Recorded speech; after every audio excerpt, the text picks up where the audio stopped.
Assalamu alaikum. This is lecture number second, chapter number 1, class 9th chemistry और new syllabus है for the upcoming students जो कि अभी pre ninth में हैं और अगले साल जो है वो नाइन्थ में जाने वाले हैं। और ये वही सिलेबस है जो कि बेसिकली जो फेडरल है जिनका रिवाइज्ड सिलेबस आया था लास्ट ईयर, तो ये वही सिलेबस है, उसी के ऊपर लेक्चर्स हैं और यही जो अपकमिंग सिलेबस होगा वही होने वाला है। So let's get started about the topic, and the topic name is examples of essential questions that is based on the branches of the chemistry। मतलब जो केमिस्ट्री की ब्रांचेस प्रीवियस लेक्चर के अंदर आपको कवर करवाई थी ना मैंने, उनमें से कौन कौन से क्वेश्चंस जो हैं वो फ्रेम हो सकते हैं, उन क्वेश्चंस के बारे में जो कॉन्सेप्चुअली तौर पर स्टडी करने के लिए जरूरी होते हैं, इंपॉर्टेंट है इनसे रिलेटेड, वो सारे क्वेश्चंस जो मेंशन किए गए थे वो सारे मैंने यहाँ पे राइट डाउन कर दिए।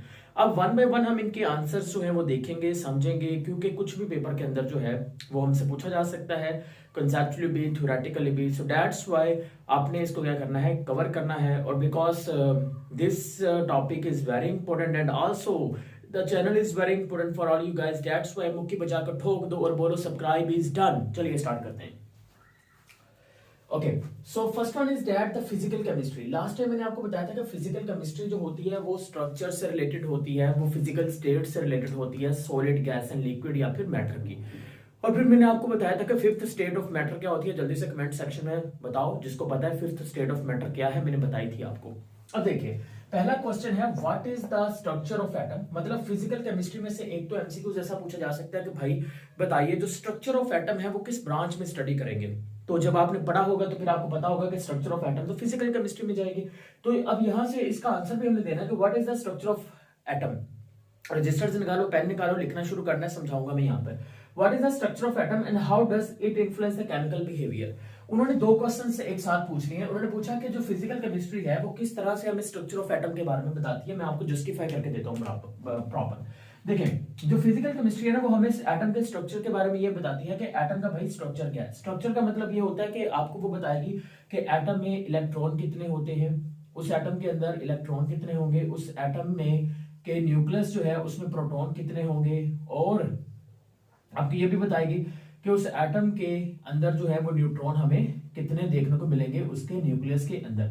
तो ये चीजें जो है ये आपको कहां पर देखने को मिलेंगी, ये आपको देखने को मिलेगी फिजिकल केमिस्ट्री। मतलब ये देखो सेंटर के अंदर आ गया न्यूक्लियस, इस न्यूक्लियस के अंदर पॉजिटिव चार्ज होते हैं और न्यूट्रल चार्ज होते हैं। ये आ गया पहला शेल, पहले शेल में क्या होते हैं, इलेक्ट्रॉन मौजूद होते हैं, जो हमें बताता है कि इलेक्ट्रॉन जो होता है वो न्यूक्लियस के गिर्द क्या करता है, रिवॉल्व। तो that is the structure of atom. ये कौन बता रहा है, फिजिकल केमिस्ट्री बता रही है। अब इसके अलावा ये एक और चीज बताती है। अब और चीज क्या बताती है कि देखो लेट्स सपोज दैट कि जो एटम है, इस एटम के आखिरी शेल में एक इलेक्ट्रॉन है, तो इसकी कोशिश होगी कि अपने आखिरी शेल में कितने इलेक्ट्रॉन करे, पहले शेल में कितने इलेक्ट्रॉन करे, 2 करे। अब इसके लिए इसका बिहेवियर क्या है, इलेक्ट्रॉन को रिलीज करना कि इलेक्ट्रॉन को लेना।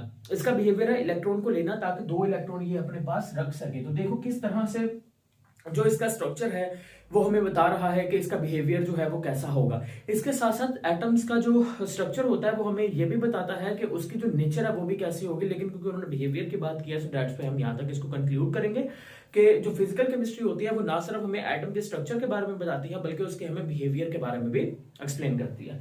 Next one is how do different kinds of bond forms.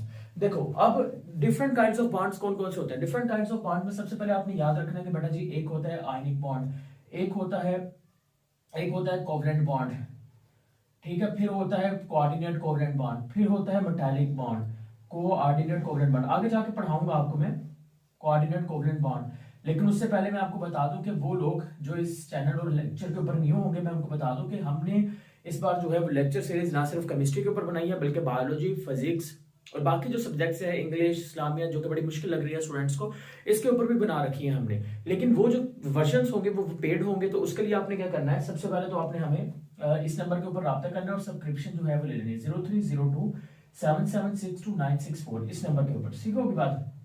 Number second आपने क्या करना है, व्हाट्सएप चैनल का लिंक आपको डिस्क्रिप्शन में मिलेगा, वो आपने क्या कर लेना है, ज्वाइन कर लेना है। और जो सब्सक्रिप्शन होगी वो बहुत ही कम प्राइस के ऊपर रखी हुई है, बिकॉज मैं चाहता हूं कि जो पाकिस्तान है वो आगे ग्रो करे, आप सब लोग जो है वो आगे ग्रो करें। ठीक होगी बात। अब देखिए जरा, और हाँ स्कॉलरशिप भी प्रोवाइड करें सिर्फ डिजर्विंग स्टूडेंट्स और कैंडिडेट्स के लिए। देखिए हम इधर तो अब ये जो आयनिक बॉन्ड है, कोवलेंट बॉन्ड है, कोऑर्डिनेट कोवलेंट बॉन्ड है, तो एमसीक्यूज बन सकता है कि ये किस ब्रांच में डील किया जाएगा, तो आपको पहले पता होना चाहिए कि भाई ये फिजिकल केमिस्ट्री के अंदर आएगा। अब आयनिक बॉन्ड कैसे बनता है, तो आयनिक बॉन्ड जो होता है बेटा वो आपने याद रखना है कि it is formed due to the sharing of electron. Ionic bond किस वजह से बनता है, शेयरिंग ऑफ इलेक्ट्रॉन की वजह से बनता है। जैसा कि हाइड्रोजन होता है, अब हाइड्रोजन के केस में क्या होता है कि उसके आखिरी शेल में बेटा जी एक इलेक्ट्रॉन होता है, उसको आखिरी शेल में कितने इलेक्ट्रॉन चाहिए, 2 चाहिए होते हैं। अब उस केस के लिए वो क्या करता है, जो हाइड्रोजन होता है बेटा वो क्या करता है, वो बॉन्ड बना लेता है, वो दूसरे हाइड्रोजन के एटम के साथ क्या कर लेगा, बॉन्ड बनाएगा, तो ये अपना इलेक्ट्रॉन जो है ये शेयर कर लेंगे। देखो एक इलेक्ट्रॉन इसका, एक इलेक्ट्रॉन इसका, इन दोनों ने अपने इलेक्ट्रॉन जो है वो क्या कर लिए, शेयर कर लिए। तो देखो दोनों के 2 इलेक्ट्रॉन जो है वो दरमियान में आ गए। अब ये जो 2 इलेक्ट्रॉन होंगे बेटा ये इसके भी कंसीडर्ड होंगे, डेफिनेटली इसका मतलब इसके आखिरी शेल में भी 2 इलेक्ट्रॉन आ गए, ये तो 2 इलेक्ट्रॉन होंगे, ये इसके भी कंसीडर्ड होंगे। इस तरह से उसके आखिरी शेल में भी कितने इलेक्ट्रॉन आ गए, 2 इलेक्ट्रॉन आ गए। तो इस तरह से चीज आपने याद रखनी है कि ये जो बॉन्ड होता है ना, इस बॉन्ड को आप नाम देते हैं कोवलेंट बॉन्ड का। बेटा ये थोड़ा सा मिस्टेक हो गई है, शेयरिंग ऑफ इलेक्ट्रॉन से ये नहीं आएगा, शेयरिंग ऑफ इलेक्ट्रॉन से जो बॉन्ड आएगा वो आपके पास होगा कोवलेंट बॉन्ड, ठीक होगी बात। तो ये आपने याद रखना है। शेयरिंग ऑफ इलेक्ट्रॉन से जो बॉन्ड बनेगा, शेयरिंग ऑफ इलेक्ट्रॉन से जो बॉन्ड बनेगा वो हमारे पास कौन सा बॉन्ड बनेगा, वो कोवलेंट बॉन्ड बनेगा, और वो इस तरह से इनके दरमियान बन जाएगा। इसका दूसरा स्ट्रक्चर आपको दिखाऊं तो मैं इस तरह से दिखाऊंगा कि ये हाइड्रोजन आ गई, ये उसका इलेक्ट्रॉन, ये दूसरे हाइड्रोजन का इलेक्ट्रॉन, ये जो बॉन्ड है जिसको हम इस तरह से मेंशन भी कर सकते हैं लाइन के जरिए से, सिंगल लाइन के जरिए से, it is a covalent bond. और आयनिक बॉन्ड कौन सा होता है बेटा, ट्रांसफर ऑफ इलेक्ट्रॉन, एक ऐसा बॉन्ड जो कि कैसे बनेगा, जो कि ट्रांसफर ऑफ इलेक्ट्रॉन से बनेगा, जो एक इलेक्ट्रॉन से दूसरे इलेक्ट्रॉन में मुकम्मल तौर पर ट्रांसफर होता है। मतलब आपको पता होना चाहिए ना कि देखो जो दिल का रिश्ता होता है वो बड़ा मजबूत होता है, जब दिल ही चला जाए किसी के पास तो दिल का रिश्ता बड़ा मजबूत बनता है। इसी वजह से आपने याद रखना है कि आयनिक बॉन्ड तभी बनता है जब इलेक्ट्रॉन एक से दूसरे में घूम के मिली नहीं यार लाइन चलो, तो इलेक्ट्रॉन जो होता है वो एक से दूसरे में चला जाता है, समझ में आ गई बात। अच्छा, तो ये चीज आपने याद रखनी है कि जो आयनिक बॉन्ड होता है ये ट्रांसफर ऑफ इलेक्ट्रॉन से बनता है, समझ आ गई बात। जैसे कि सोडियम क्लोराइड के केस में क्या होता है कि जो सोडियम है वो अपना जो इलेक्ट्रॉन होता है वो किसको दे देता है, वो क्लोरीन को दे देता है। तो इस तरह से आपने याद रखना है कि सोडियम जो अपने इलेक्ट्रॉन क्लोरीन को दे देगा तो वो इसकी वजह से क्या हो जाएगा, इलेक्ट्रॉन जो है वो ट्रांसफर हो जाएगा। अब इनके दरमियान जो बॉन्ड होगा उसको क्या नाम देंगे, आयनिक बॉन्ड देंगे। आई नो आप लोग सोच रहे होंगे कि सर ये कैसे ट्रांसफर होगा, रिलैक्स रहिए, आगे डिटेल में पढ़ेंगे, लेकिन क्योंकि हमें क्वेश्चन को जस्टिफाई करना है ना तो इसलिए इतनी इंफॉर्मेशन काफी रहेगी आपको। अभी आपको समझ में आ गया कि जब इन बॉन्ड्स के बारे में पूछेंगे तो किस ब्रांच में आएगा, फिजिकल केमिस्ट्री में चला जाएगा। आगे है हमारे पास ऑर्गेनिक केमिस्ट्री। ऑर्गेनिक केमिस्ट्री की बात करें तो यहाँ पे लिखा गया why carbon is considered as the backbone of organic compound. जो कार्बन होता है उसे हम ऑर्गेनिक कंपाउंड के बैकबोन कंसीडर क्यों करते हैं। देखिए जो हमारे पास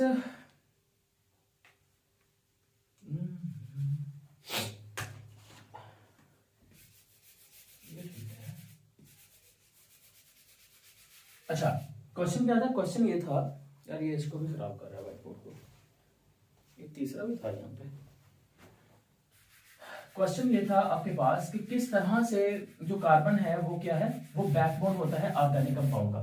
देखिए एक रीजन है इसका, जो कार्बन होता है ना बेटा वो एक टेट्रावेलेंट एलिमेंट है। आपने कहना रीजन नंबर 1 तो कार्बन जो होगा, carbon is a tetravalent element, carbon is a tetravalent element. Carbon backbone क्यों होता है ऑर्गेनिक कंपाउंड का, 2-3 रीजन लिखो। Carbon is a tetravalent element. Tetravalent element का मतलब क्या होता है, इट कैन फॉर्म्स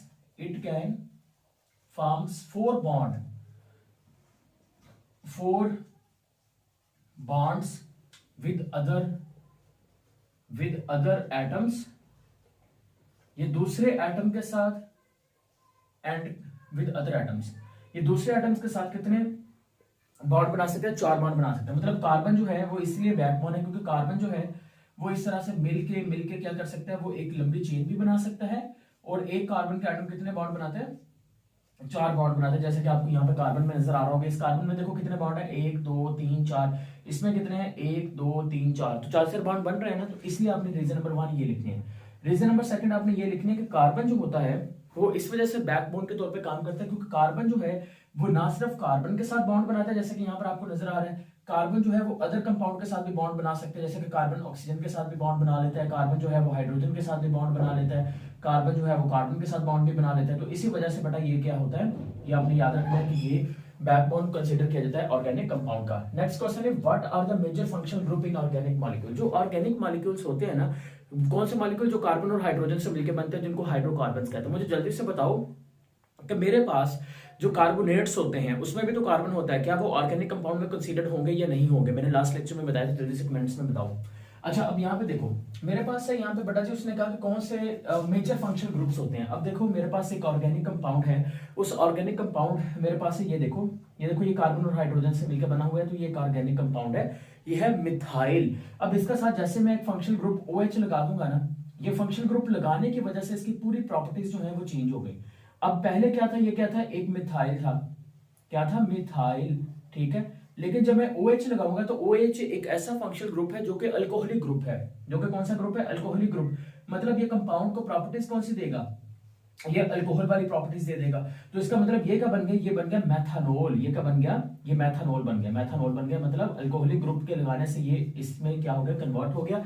तो इस तरह से एक चीज आपने याद रखनी है कि फंक्शनल ग्रुप जो होते हैं वो ये होते हैं जिसकी वजह से पूरी प्रॉपर्टीज जो होती हैं वो चेंज हो जाती हैं। इसके अलावा अगर फंक्शनल ग्रुप की हम बात कर लेते हैं, एक और फंक्शनल ग्रुप, क्योंकि वो आपको मैंने 9th का जो मॉलिक्यूलर बायोलॉजी है बायो के अंदर, वहां पे भी करवाना है, तो उसमें वहां पे काम आएगा एल्डिहाइड ग्रुप।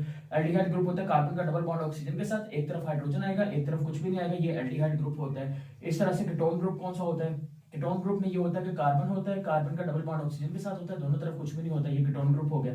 तो these are considered as the major functional group in the organic compound. आगे आ जाए इनऑर्गेनिक केमिस्ट्री के ऊपर। इनऑर्गेनिक केमिस्ट्री में लिखा गया है what distinguish inorganic compound from organic compound. Organic और इनऑर्गेनिक कंपाउंड का आपस में डिफरेंस कौन क्रिएट करता है? वैसे तो आपको पता होना चाहिए। देखो ऑर्गेनिक और इनऑर्गेनिक कंपाउंड जो हैं उनके दरमियान डिफरेंस किस बेस के ऊपर हम करते हैं? हम करते हैं जो कार्बन और हाइड्रोजन से मिलकर बने होते हैं वो ऑर्गेनिक कंपाउंड है, जो कार्बन और हाइड्रोजन से मिलकर नहीं बने होते वो इनऑर्गेनिक कंपाउंड होते हैं। तो इसी के बेस के ऊपर हम इनमें फर्क करते हैं। अगला क्वेश्चन है how does periodic table helps to organise element. देखिए पीरियोडिक टेबल हमें किस तरह से एलिमेंट्स को ऑर्गेनाइज करने में हेल्प करता है। हम पीरियोडिक टेबल के अंदर पता क्या करते हैं, एलिमेंट्स को बड़ी सीक्वेंस के अंदर प्लेस करते हैं। ये मेरे पास पीरियोडिक टेबल की जो लेफ्ट साइड होती है ना, इसमें जो एलिमेंट्स हम लोग प्लेस करते हैं ना, यहाँ पर कौन से एलिमेंट्स कंसीडर किए जाएंगे, जो राइट साइड है वहां पर कौन से होंगे, तो ये बड़े हिसाब से किया जाता है। मतलब जो लेफ्ट साइड होती है ना, यहाँ पर आपने मेटल्स प्लेस किए जाते हैं, और जो नॉन मेटल्स होते हैं वो कहाँ पे प्लेस किए जाते हैं, वो इस साइड के ऊपर प्लेस किए जाते हैं। तो इस तरह से आपने ये चीज याद रखनी है कि जो पीरियोडिक टेबल होता है उसमें जो एलिमेंट्स होते हैं वो हम क्या करते हैं, उसके एटॉमिक नंबर की बेस के ऊपर क्या करते हैं, उसको क्लासिफाई करते हैं, और वो इस तरह से क्लासिफाई किए जाते हैं कि सारे के सारे मेटल्स एक साइड के ऊपर, नॉन मेटल एक साइड के ऊपर चले जाते हैं। तो इजी आंसर आप इस तरह से करेंगे। Analytical chemistry, how do analytical method used to identify and quantify chemical substances. Analytical chemistry में हमने कहा कि किसी भी सैंपल की क्या करनी है, एनालिसिस करनी है। अब उसने ये कहा कि एनालिटिकल केमिस्ट्री जो है वो किस तरह से हमें हेल्प करती है, जो सैंपल हमें दिया गया है ना उसको हमने आइडेंटिफाई भी करना है और उसके अंदर हमने क्या करना है, उसको क्वांटिफाई भी करना है, मतलब मेजर भी करना है। अब देखो कुछ एक प्रोसेस होता है, मान लीजिए कि मैंने आपको पानी के अंदर कुछ चीजें जो है वो मिक्स करके दे दी। अब आप किस टेक्निक के जरिए से इसको एनालिसिस करोगे, सेपरेट करोगे। आपके पास एक टेक्निक होती है जिसको कहते हैं फिल्ट्रेशन। फिल्ट्रेशन टेक्निक के जरिए से आप सेपरेट कर सकते हो, ठीक है। इसी तरह से अगर मान लीजिए मैं आपको रेत के अंदर छोटे छोटे लोहे के टुकड़े ऐड करके दे दूं, मैं कहूँ सेपरेट करके दूं, आप मैग्नेट लोगे, मैग्नेट से आप उसको लोहे को क्या कर लोगे, कलेक्ट कर लोगे। इसी तरह से अगर एक और टेक्निक की मैं बात करता हूँ, एक और टेक्निक होती है हमारे पास क्रिस्टलाइजेशन टेक्निक। क्रिस्टलाइजेशन टेक्निक भी इम्प्योरिटी वगैरह रिमूव करने के लिए इस्तेमाल होती है, यानी कि चीजों को अलग करने के लिए, सैंपल को एनालिसिस करने के लिए इस्तेमाल होती है।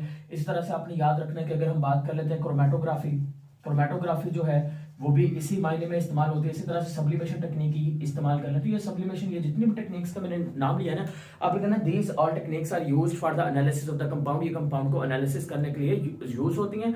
और जो बैलेंस सिस्टम होते हैं ना, जो बीम बैलेंस सिस्टम होते हैं वो जो लैब्स के अंदर हमें देखने को मिल जाते हैं, उसकी वजह से हम उसको क्या करते हैं, उसको मेजर करते हैं, उसको क्वांटिटी को मेजर करते हैं। Next one is the biochemistry. Biochemistry में लिखा है हाउ डू बायोलॉजिकल बायोमॉलिक्यूल्स। बेटा बायोमॉलिक्यूल्स की बात करें तो आपने याद रखना है कि बायोमॉलिक्यूल्स होते हैं कौन से हैं, कार्बोहाइड्रेट्स, फिर कौन से होते हैं लिपिड्स, फिर कौन से होते हैं प्रोटीन्स, फिर कौन से होते हैं न्यूक्लिक एसिड।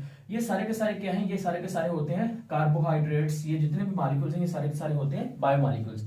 तो लिखा गया है how do biomolecules contribute to structure and function of living organism. अब देखो मैं एक लिविंग ऑर्गेनिज्म हूं, मेरी बॉडी के अंदर इनका क्या रोल है। देखो कार्बोहाइड्रेट्स, लिपिड्स, प्रोटीन मुझे क्या प्रोवाइड कर रहे हैं, एनर्जी प्रोवाइड कर रहे हैं कि नहीं प्रोवाइड कर रहे हैं, यही तो इनका रोल है मेरी बॉडी के अंदर। नंबर सेकंड रोल क्या होता है कि जितने भी कार्बोहाइड्रेट्स, प्रोटीन, लिपिड्स या न्यूक्लिक एसिड मॉलिक्यूल्स होते हैं जो कि मेरे पास बायोलॉजिकल मॉलिक्यूल्स हैं, आपने ये याद रखना है कि मेरा जो एक सेल है उस सेल की जो मेम्ब्रेन होती है, प्लाज्मा मेम्ब्रेन, ये उसको बनाने में इन्वॉल्व होते हैं। तो इस तरह से आपने याद रखना है कि प्लाज्मा मेम्ब्रेन को बनाने में इन्वॉल्व होते हैं, डीएनए को बनाने में इन्वॉल्व होते हैं, एनर्जी प्रोवाइड करने में इन्वॉल्व होते हैं, यही इनका रोल होता है। उसके बाद आगे है इन्वायरमेंटल केमिस्ट्री। इन्वायरमेंटल केमिस्ट्री में how do humans activity contribute to the air pollution, human की जो एक्टिविटीज है वो एयर पोल्यूशन में कैसे कंट्रीब्यूट करती हैं, तो जरा गौर से सुनिए।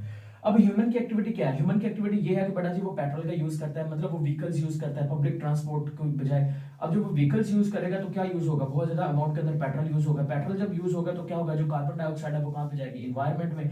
कार्बन डाइऑक्साइड इन्वायरमेंट के अंदर जाएगी तो हवा क्या होती जाएगी, आलूदा होती चली जाएगी। तो इस तरह से ये चीज आपने याद रखनी है कि ये क्या करती हैं, ये एयर पोल्यूशन जो है वो बढ़ती चली जाएगी। इसी तरह से जो फैक्ट्रीज होती हैं, फैक्ट्री से जो धुआं होता है वो डायरेक्टली तौर पर एयर में चला जाता है, तो ये भी इन्वायरमेंटल पोल्यूशन का बाइस बन रहा है, एयर पोल्यूशन का बाइस बन रहा है। What role do greenhouse effect, बेटा ये जो कार्बन डाइऑक्साइड होती है ना, इसी को नाम देते हैं ग्रीन हाउस गैस। ये क्या करती क्या है, ये एक्चुअल में, ये देखो ये मेरी अर्थ है, ये मेरी पृथ्वी है, ये मेरी पृथ्वी के इर्द गिर्द जाके ना एक ग्लाफ बना देती है। वो जो ग्लाफ होता है ना उसको, ओके ये मेरी अर्थ है बेटा, ये मेरी पृथ्वी है।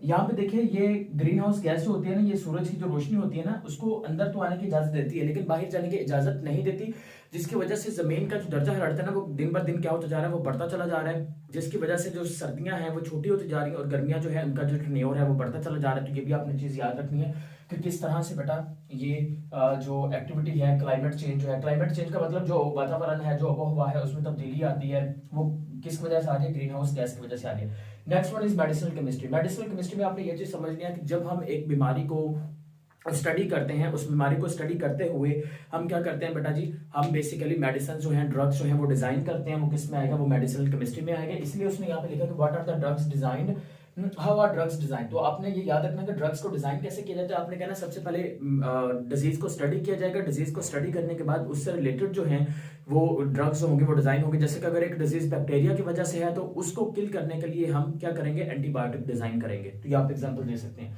What are the polymers, polymer किसको कहते हैं, पॉलीमर बेटा आप याद रखना है कि जो छोटा मॉलिक्यूल होता है उसको पॉलीमर कहते हैं, और जब छोटे मॉलिक्यूल्स आपस में मिलेंगे तो उस रिएक्शन को नाम देंगे पॉलीमराइजेशन। तो उस पॉलीमराइजेशन के नतीजे में एक बड़ा मॉलिक्यूल बन जाएगा। तो आपने याद रखना है कि पॉलीमर क्या है, पॉलीमर एक स्मॉल मॉलिक्यूल को कहेंगे जिसके मिलने से एक बड़ा मॉलिक्यूल बनेगा, उसको पॉलीमराइजेशन का नाम दे देंगे। Next one is geochemistry. Geochemistry किसको कहते हैं बेटा, ये क्वेश्चन देखें, how do geological process, geological process का मतलब जो जमीन के ऊपर होने वाले प्रोसेस है ना, वो किस तरह से, अर्थ क्रस्ट कहते हैं जमीन के ऊपर वाली सरफेस पे। तो जमीन के ऊपर वाली जो सरफेस है ना, वहां पे मुख्तलिफ जगह के ऊपर हमें मुख्तलिफ एलिमेंट जो है वो ज्यादा अमाउंट और कम अमाउंट के अंदर देखने को मिलते हैं। अब हमें ये समझना है कि जो अर्थ क्रस्ट के ऊपर जो एलिमेंट्स का जो डिस्ट्रीब्यूशन है वो किस तरह से इन्फ्लुएंस हुआ है जियोलॉजिकल प्रोसेस की वजह से। तो सबसे पहले जियोलॉजिकल प्रोसेस देखो, तो जियोलॉजिकल प्रोसेस में पहला प्रोसेस वोल्केनिक एक्टिविटी आपने देखी होगी, लावा। लावा में क्या होता है कि एक वोल्केनिक एरप्शन होती है जिसके नतीजे में लावा जमीन के ऊपर आ जाता है। अब लावा में क्या होते हैं, एलिमेंट्स वगैरह ही होते हैं, वो जमीन के ऊपर आ जाते हैं। तो डेफिनेटली तौर पर जमीन के उस हिस्से में वो एलिमेंट्स की कंसेंट्रेशन क्या हो जाएगी, ज्यादा हो जाएगी। इसी तरह से अगर हम देखें वेदरिंग, वेदरिंग के नतीजे में एलिमेंट्स एक जगह से दूसरी जगह जाते हैं। जैसा कि बेटा जी वेदरिंग जब होती है तो तेज हवाएं चलती है, जिससे एलिमेंट्स होते हैं वो एक एलिमेंट्स होते हैं वो उसी एयर के साथ जो है एक्टिविटी के जरिए से एक जगह से दूसरी जगह चले जाते हैं। तो ये आपने याद रखना है कि वॉल्केनिक एक्टिविटी, वेदरिंग, ये जियोलॉजिकल प्रोसेस है जिसकी वजह से जो अर्थ क्रस्ट है उसके जो एलिमेंट्स हैं वो क्या हो रहे हैं, इन्फ्लुएंस हो रहे हैं, क्योंकि किसी जगह के ऊपर कोई एलिमेंट ज्यादा है, किसी जगह से एलिमेंट दूसरी जगह पे जा पा रहे हैं। थर्ड वन है टेक्टोनिक प्लेट एक्टिविटी बताई है। टेक्टोनिक प्लेट एक्टिविटी क्या होती है कि हमारी जो अर्थ है ना वो इस तरह से मुख्तलिफ जो है वो टेक्टोनिक प्लेट्स पर मुश्तमिल होती हैं। ये जो मुख्तलिफ टेक्टोनिक प्लेट्स के ऊपर अर्थ हमारी मुश्तमिल होती है ना, इसी के बारे में बेटा आपने याद रखना कि हमेशा मूव करती रहती है। इनकी मूवमेंट की वजह से भी जो एलिमेंट्स होते हैं बेटा वो क्या होते हैं, वो इफेक्ट होते हैं। Next one is nuclear chemistry. Nuclear chemistry में आपने ये चीज याद रखनी है कि how do nuclear reaction differ from chemical reaction. Nuclear reaction chemical reaction से मुख्तलिफ कैसे होता है, आपने ये चीज याद रखनी है कि केमिकल रिएक्शन जैसा कि हाइड्रोजन ऑक्सीजन के साथ रिएक्ट कर रहा है, ये एक केमिकल रिएक्शन है। सोडियम जो है वो क्लोरीन के साथ रिएक्ट कर रही है, ये केमिकल रिएक्शन है। लेकिन न्यूक्लियर रिएक्शन में आपने याद रखना है कि हम न्यूक्लियर रिएक्शन में आपने जो चीज याद रखनी है वो आपने याद रखना है कि we are talking about the, हम ऐसे मॉलिक्यूल्स के बारे, ऐसे एटम्स के बारे में, एलिमेंट्स के बारे में बात करेंगे जो कि रेडियो एक्टिव एलिमेंट्स होंगे, वो उनके न्यूक्लियर रिएक्शंस होते हैं। जैसे कि अगर हम बात कर लेते हैं यूरेनियम, जैसे कि अगर हम बात कर लेते हैं प्लोनियम, इनके जो एटॉमिक नंबर होते हैं वो आपने याद रखना है कि हमेशा 82 से ज्यादा होते हैं। तो आपने कहना न्यूक्लियर रिएक्शन हमेशा रेडियो एक्टिव एलिमेंट के कारण होगा और ऐसे एलिमेंट के कारण होगा जिनका एटॉमिक नंबर जो होगा वो 82 से ज्यादा होगा, उनको हैवी मेटल का नाम देंगे और वो ही न्यूक्लियर रिएक्शन जो है वो न्यूक्लियर कंपाउंड जो होंगे वो न्यूक्लियर रिएक्शन देंगे। What is the role of radio isotopes in the medicine surgery. बेटा कुछ रेडियो आइसोटोप्स होते हैं, जैसे कि आयोडीन 131 जो होता है वो गोइटर के इलाज के लिए इस्तेमाल होता है। इसी तरह से आपने याद रखना है कि कोबाल्ट 60 जो होता है वो कैंसर के लिए इस्तेमाल होता है, ठीक है। तो ये चीज आपने याद रखना है कि जो रेडियो, ये असल में रेडियो आइसोटोप्स हैं। दीज रेडियो आइसोटोप्स जो होते हैं बेटा ये इस तरह से मेडिसिन में इस्तेमाल होते हैं। इसको हम बेटा नाम देते हैं रेडियो इसको कहते हैं रेडियोथेरेपी। इसको क्या नाम देते हैं? रेडियोथेरेपी। तो रेडियोथेरेपी क्या होता है? जिसमें हम रेडियो एक्टिव एलिमेंट्स का इस्तेमाल करते हैं ट्रीटमेंट के लिए, उसको हम नाम देंगे रेडियोथेरेपी का नाम देते हैं। Next last one is astronomy. वहां पे लिखा गया what type of reaction occur in astronomical environment, यानी कि जो बाहर जमीन से बाहर जो वातावरण है वहां पर कौन कौन से रिएक्शन हो रहे होते हैं। तो आपने याद रखना है कि जो हमारे पास सन है, सूरज है, वहां पर हमें देखने को मिलता है nuclear fission reaction. Nuclear fission reaction हो रहे होते हैं, न्यूक्लियर फ्यूजन रिएक्शन जो है वो हो रहे होते हैं। बेटा न्यूक्लियर फिशन कहते हैं कि एक बड़ा मॉलिक्यूल जब छोटे मॉलिक्यूल में टूटता है तो उसको कहेंगे न्यूक्लियर फिशन। जब छोटे मॉलिक्यूल्स के मिलने से बड़ा मॉलिक्यूल बनेगा उसको नाम देंगे न्यूक्लियर फ्यूजन रिएक्शन। तो जितने भी आपको स्टार्स नजर आ रहे होते हैं ना, तो उन सब के अंदर यही रिएक्शन हो रहे होते हैं। So that is all about the today lecture. So कोई क्वेश्चन वगैरह है तो डेफिनेटली तो कमेंट सेक्शन में पूछेगा। कोई और क्वेश्चन होगा इस नंबर के ऊपर आपने कॉन्टैक्ट कर लेना। गायब हो गया मेरा कल नंबर, ये लिखा हुआ है सामने, इसके ऊपर रब्ता कर लेना है। और thank you so much and अल्लाह हाफिज़। वीडियो को लाइक करो, शेयर करो, क्योंकि हमेशा याद रखिएगा earn together, learn together and grow together and finally the development, finally the ultimately is the purpose is the development of Pakistan. Pakistan जिंदाबाद।